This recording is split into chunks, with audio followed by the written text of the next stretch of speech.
안녕하세요. 역사를 공부하고 강의하는 김선아입니다. 자기를 잘 소개하느냐도 중요한 시대인 만큼 지금 저를 좀 더 소개해야겠죠? 저는 이화여자대학교에서 프랑스 현대사로 박사학위를 받았고 30년이 넘는 강의 경력을 가지고 있습니다.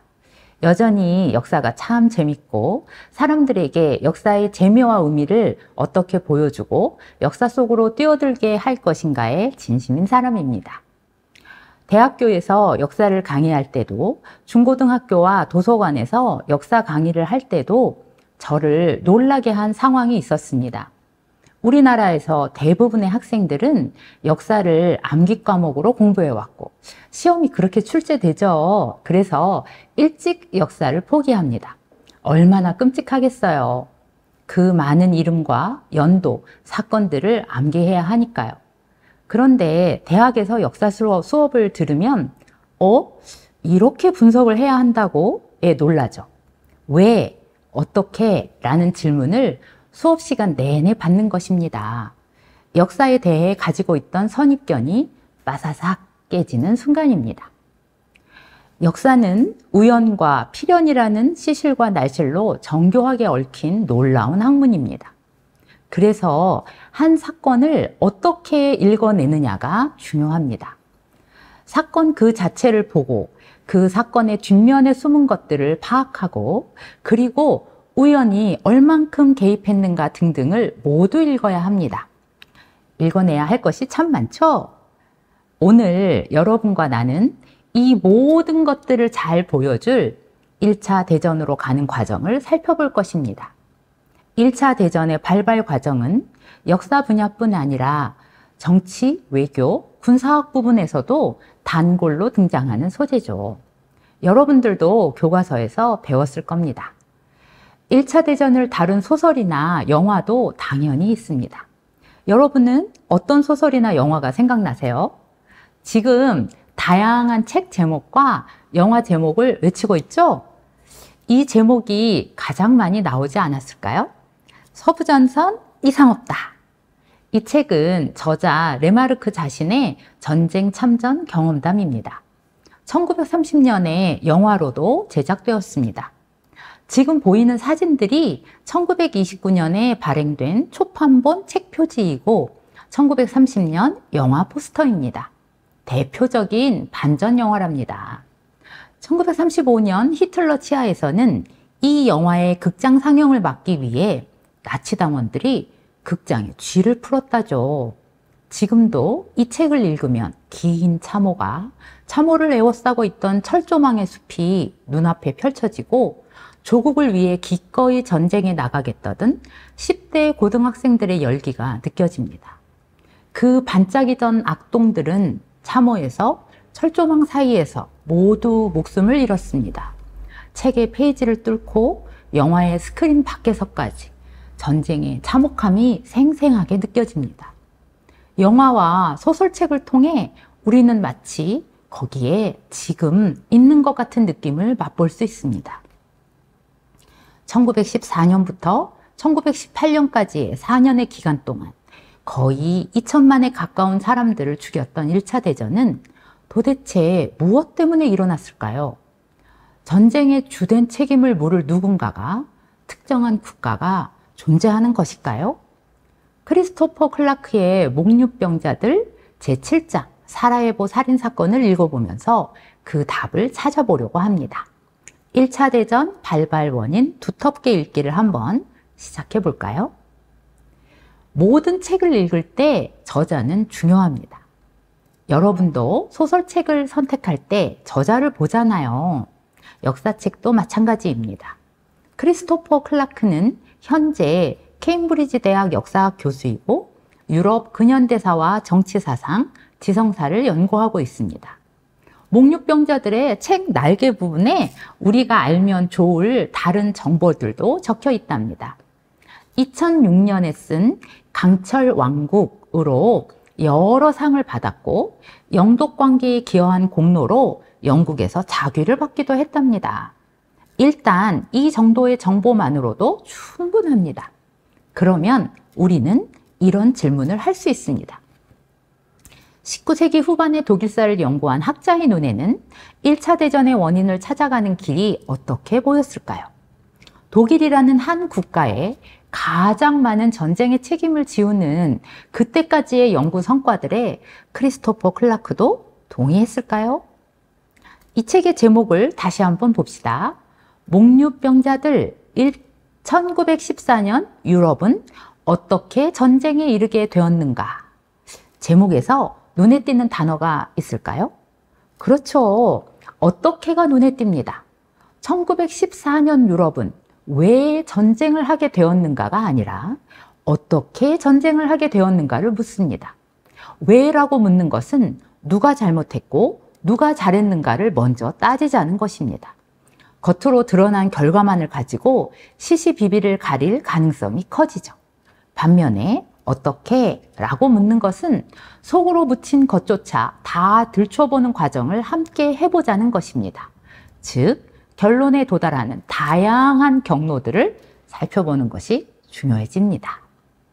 그리고 이것은 역사책을 좀 더 정확히 읽는 팁인데요. 용어를 아는 것이 중요합니다. 시대에 따라 의미가 달라지는 단어들도 있고 그 시대에 쓰지 말아야 하는 단어들도 있습니다. 가장 많이 알려진 예를 들자면 고대 아테네 민주주의를 현재의 민주주의와 같은 것으로 읽어서는 안 된다는 것은 잘 알고 있죠? 우리가 앞으로 많이 얘기할 오스트리아 헝가리 제국은 1867년에서 1918년까지만 존재했던 예외적인 제국이었습니다. 이렇게 용어를 정확히 알면 그 시대를 파악하는 것이 훨씬 쉬워지겠죠. 자, 이제 1차 대전 직전으로 들어가 볼까요?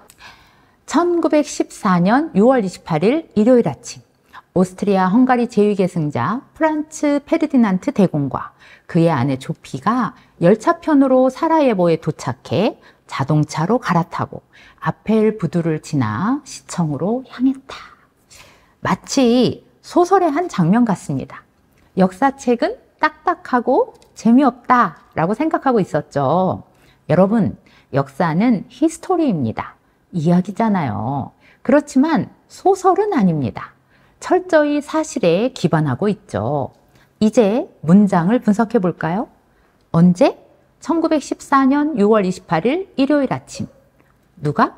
오스트리아 헝가리 제위계승자 프란츠 페르디난트 대공 부부. 어디에서? 사라예보. 우리는 기본 정보를 얻었습니다. 여러분의 이해를 돕기 위한 짧은 설명 하나 붙여볼게요. 당시 오스트리아와 헝가리는 하나로 묶여 오스트리아 헝가리 제국으로 불렸지만 어디까지나 오스트리아가 주도하는 국가였습니다. 두 번째 설명. 두 개의 지도가 보이죠? 왼쪽 지도는 발칸반도에 있는 국가를 모두 표시한 것이고 오른쪽 지도는 당시 실질적인 영토 점령 상태를 보여줍니다.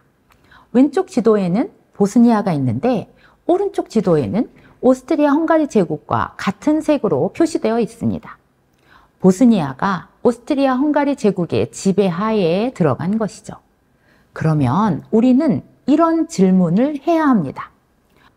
왜 대공 부부가 이날 사라예보 보스니아의 수도잖아요. 에 갔지? 역사책을 제대로 읽는다는 것은 질문을 많이 던지는 것입니다.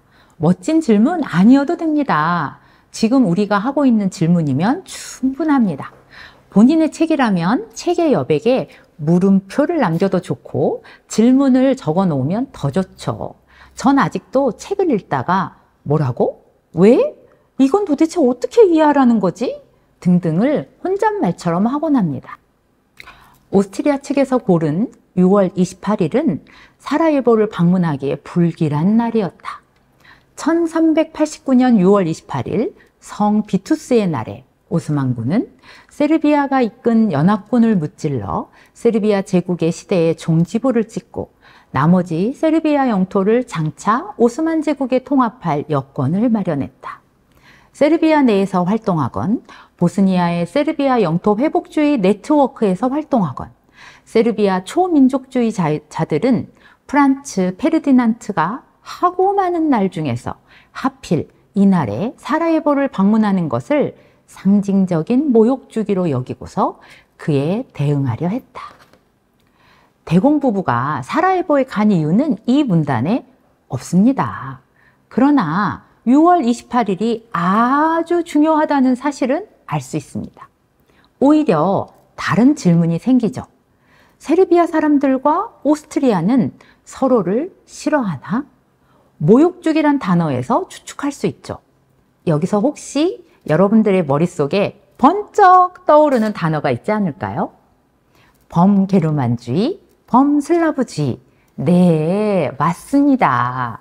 오스트리아는 게르만족이고 발칸의 압도적인 다수 인종은 슬라브족입니다. 특히 세르비아는 스스로의 힘으로 오스만 제국의 지배에서 벗어난 놀라운 국가이고 스스로를 슬라브족의 구심점으로 만들어 발칸 전체를 지배하고자 하는 생각을 가지고 있었습니다.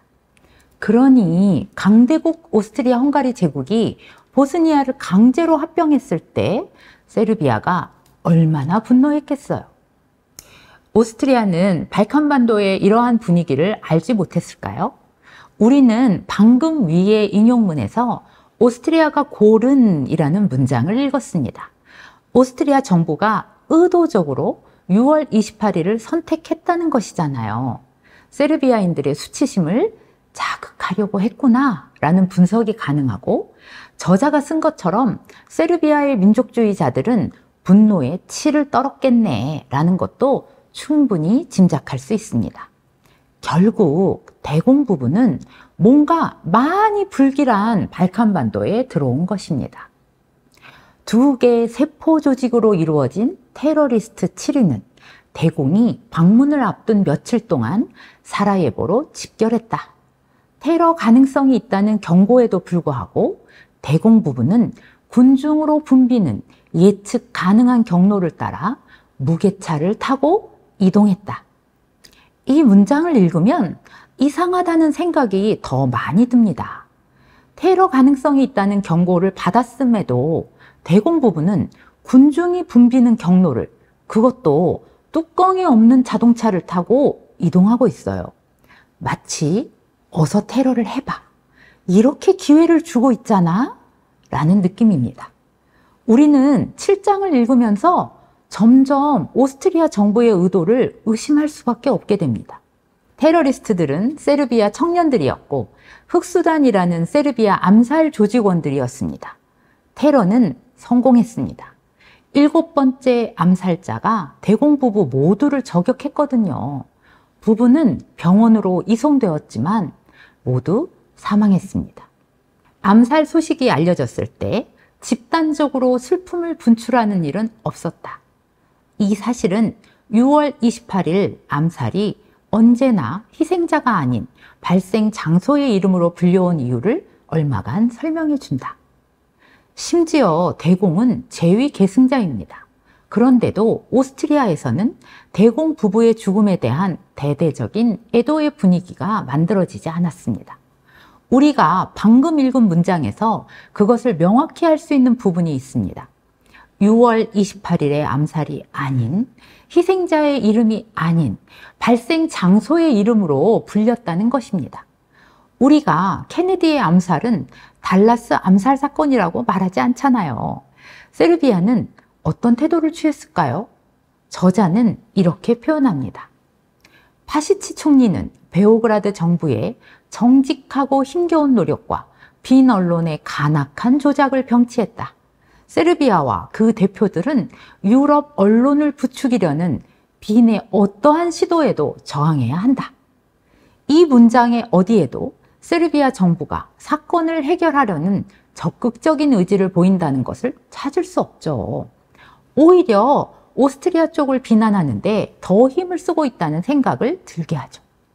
이제 우리는 마지막 질문을 해야 합니다. 오스트리아 정부는 대공의 암살 사건을 어떻게 처리할까요? 대공 부부 살해는 오스트리아 헝가리의 정책을 결정하는 엘리트층에게 즉각적이고 심대한 영향을 주었다. 군사 행동으로만 세르비아의 관계 문제를 해결할 수 있다는 합의가 이루어졌고, 대공은 생전에 외적과의 전쟁을 고려하는 방안을 무조건 배제해야 한다고 줄곧 주장했다. 사라예보 사건은 오스트리아 매파를 전쟁으로 몰아가는데 그치지 않았다. 주화파의 최고 기대주까지 앗아갔다. 이 부분을 읽으면 우리는 바로 감을 잡을 수 있습니다. 대공은 오스트리아 지배층과 반대되는 견해를 가지고 있었다는 것. 그의 의견이 소수였고 그나마 지지 세력도 미약했다는 것을 말입니다. 오히려 대공의 죽음은 매파에게 전쟁으로 가는 정당성까지 부여하게 됩니다. 그런데 가장 중요한 문제가 하나 남았습니다. 1차 대전 직전의 시기는 동맹국들의 시기입니다. 세르비아는 러시아와 동맹을 맺고 있고 러시아는 영국, 프랑스와 묶여 있죠. 오스트리아 헝가리 제국이 이들을 모두 상대할 수 있을까요? 가장 중요한 마지막 문제는 독일이었다. 베를린이 베오그라드와 대결하는 정책을 지지할 것인가? 어떤 다른 조치든 취하기에 앞서 독일과 정식으로 협의해야 했다. 프란츠 요제프가 빌헬름 2세에게 보낸 친서에서 세르비아에 대한 행동이 임박했음을 분명하게 시사하며 끝을 맺었다.